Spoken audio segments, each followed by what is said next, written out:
कहीं ऐसा तो नहीं कि सामान्य शिलाओं को शिवलिंग का नाम दे दिया जाता है? हमें तो इसी बात के आसार ज्यादा लग रहे थे।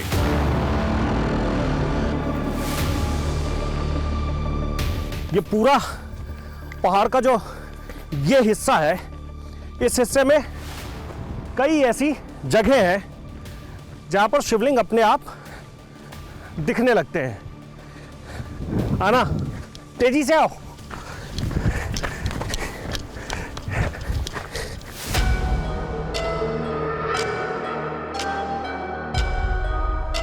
उन स्वयंभू शिवलिंगों को खोजना कोई बड़ी बात नहीं थी। गांव वाले पूरे सावन उनका जलाभिषेक करते हैं।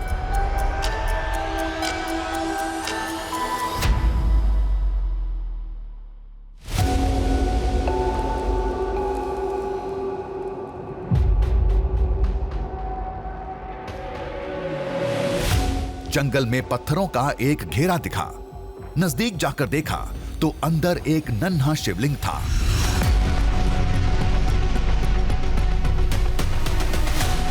बेहद छोटा, जलहरी के साथ आकार और आकृति साफ दिख रही थी। मंदिर के पास में ही ये पहला स्थान है जहां मुझे कोई ऐसा पत्थर दिखा है जिस पत्थर को देखकर आप ये कह सकते हैं कि ये शिवलिंग जैसा दिखता है।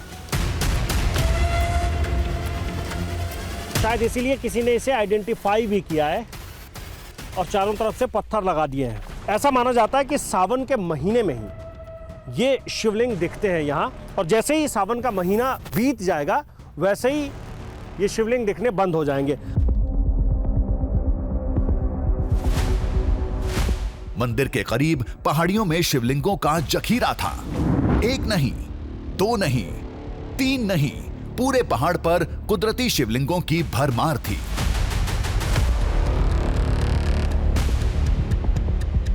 अब इस पत्थर को देखिए, इस पत्थर के ऊपर आपको कहीं कोई आकृति नहीं दिखेगी, लेकिन एक हिस्से में ऐसी आकृति बनी हुई है जिसको देखकर आप पहली बार में ही कहेंगे कि ये शिवलिंग ही है।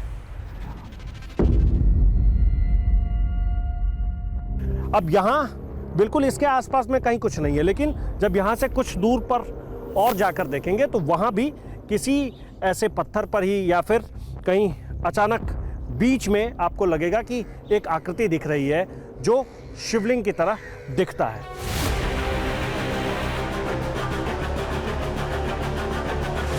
ये शिवलिंग सावन के बाद अदृश्य होंगे या नहीं, ये हमें नहीं पता था, लेकिन इस बियाबान में शिलाओं पर कुदरती तौर पर इनका मौजूद होना किसी आश्चर्य से कम नहीं था। लेकिन ये हुआ कैसे? क्या वैसे ही जैसा लोगों ने कहा था, या कहानी कुछ और थी जिसे लोग नहीं जानते, या यूं कहें जानने की कोशिश भी नहीं की?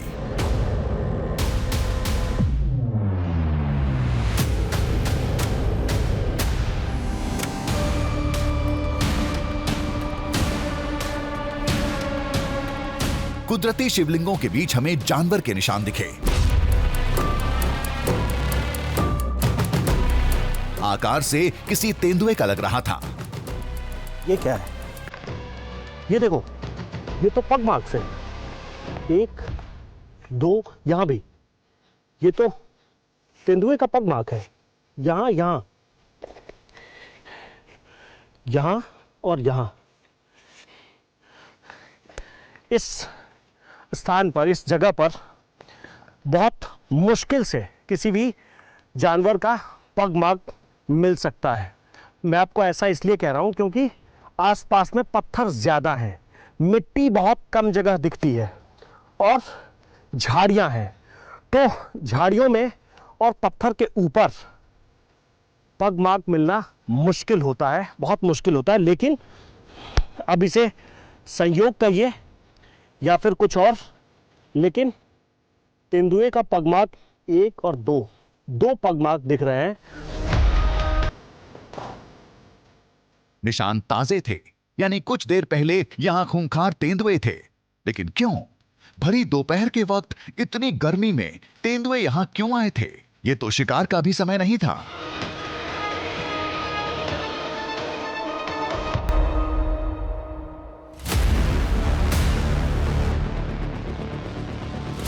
कहीं ये वही तेंदुआ तो नहीं था जो शिवलिंग पर रोज रात के वक्त आता है। मंदिर और जंगल में बहुत फासला नहीं था, लेकिन पक्का किए बगैर कुछ भी कहना सही नहीं था। अब एक ही रास्ता बचा था, रात में मंदिर में रुकें और सच्चाई को परखें। लेकिन हमारे इरादों का पता चलते ही गांव में हड़कंप मच गया।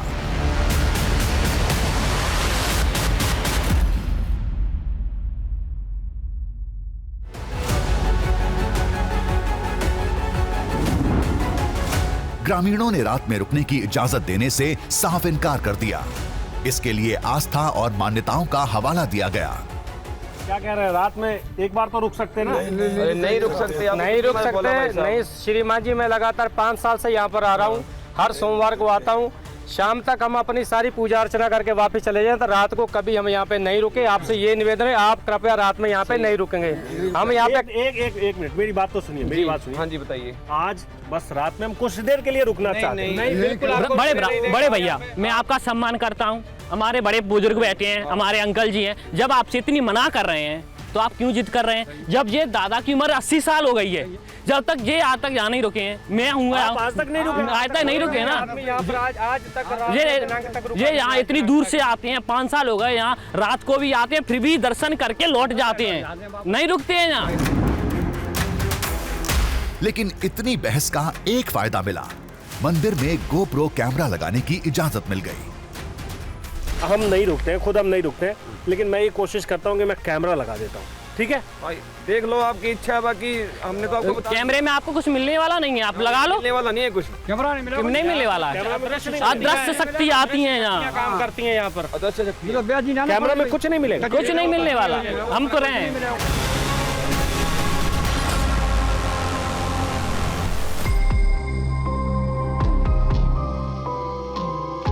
रुक नहीं सकते, कैमरा लगा सकते हैं। हमारे लिए इतना ही काफी था, हमारा काम कैमरे कर देंगे।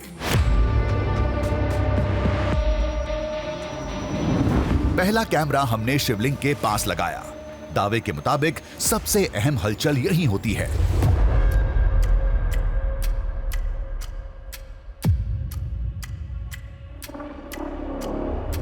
कहते हैं यहां नाग आते हैं, तेंदुए आते हैं। अगर कुछ भी ऐसा होगा तो सारे दृश्य कैमरे में कैद हो जाएंगे।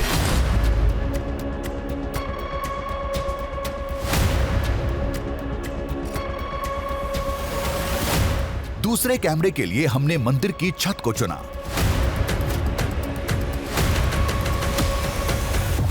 सामने से मंदिर का रास्ता था जो सीधे जंगल की तरफ निकलता था।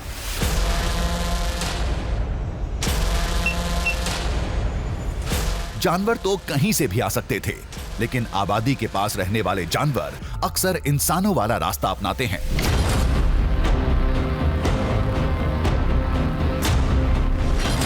एक कोने में ये कैमरा हम लगा रहे हैं और इस कैमरे को हमने यहाँ फिट कर दिया है।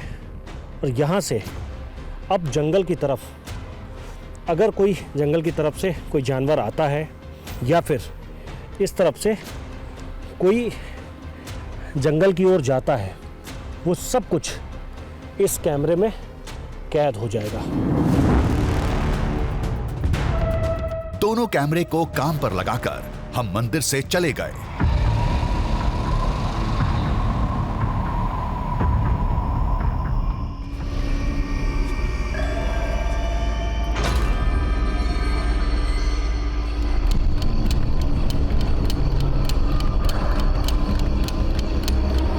रात में नींद आंखों से कोसों दूर थी, दिमाग में सारी बातें घूम रही थी।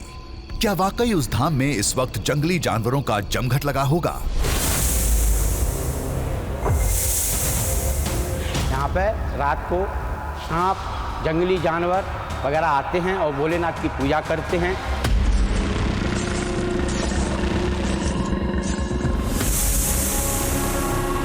ये जो जानवर और सांप यहाँ पर आते हैं, ये भगवान शिव की पूजा करने के लिए आते हैं, उनकी अर्चना करने के लिए आते हैं।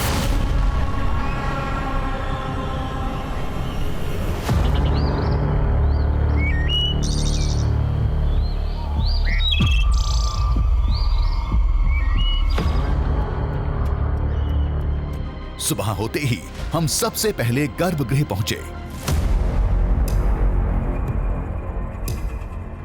पूजा का कोई निशान नहीं था, ना कोई फूल, ना कोई बेलपत्र। शिवलिंग एकदम साफ था।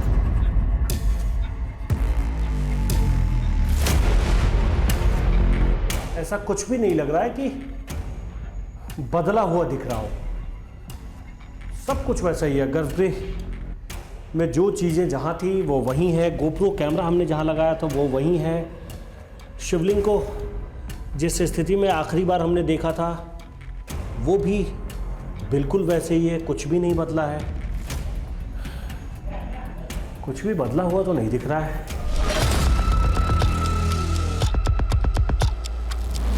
फिर हमने शिवलिंग पर लगे गोप्रो कैमरे की रिकॉर्डिंग देखी।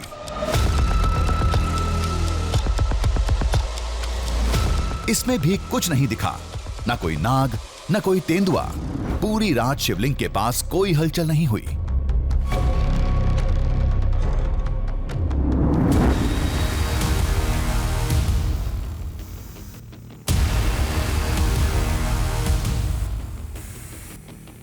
छत वाले कैमरे का भी यही हाल था।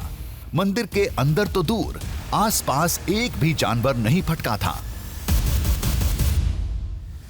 ऐसे में दावे पर संदेह होना लाजमी था। हाँ, ये सच है कि लोगों ने जो कुछ भी कहा है, लोगों ने जो कुछ भी हमें बताया है, वो वाकई में उन्हें महसूस हुआ होगा या फिर वो एक दूसरे से सुनते चले आ रहे होंगे। ऐसा होता है कि आप एक कहानी किसी से सुनते हैं और उस कहानी पर जब आपको यकीन नहीं होता है तो वो कहानी आप दूसरे किसी को सुनाते हैं, दूसरा फिर तीसरे को, वो फिर तीसरे से 300 तक और 300 से फिर 3000 और 3 लाख लोगों तक ऐसे ही बातें पहुंच जाती है। हो सकता है कि यहाँ लोगों को ऐसा लगता हो, लेकिन मैंने जो कुछ भी देखा है उसमें इस गोप्रो कैमरा में तो कुछ भी नहीं दिख रहा है। मान्यताओं को लेकर हमारे दिल में बहुत इज्जत है, लेकिन देखे बगैर हम कैसे मान लेते।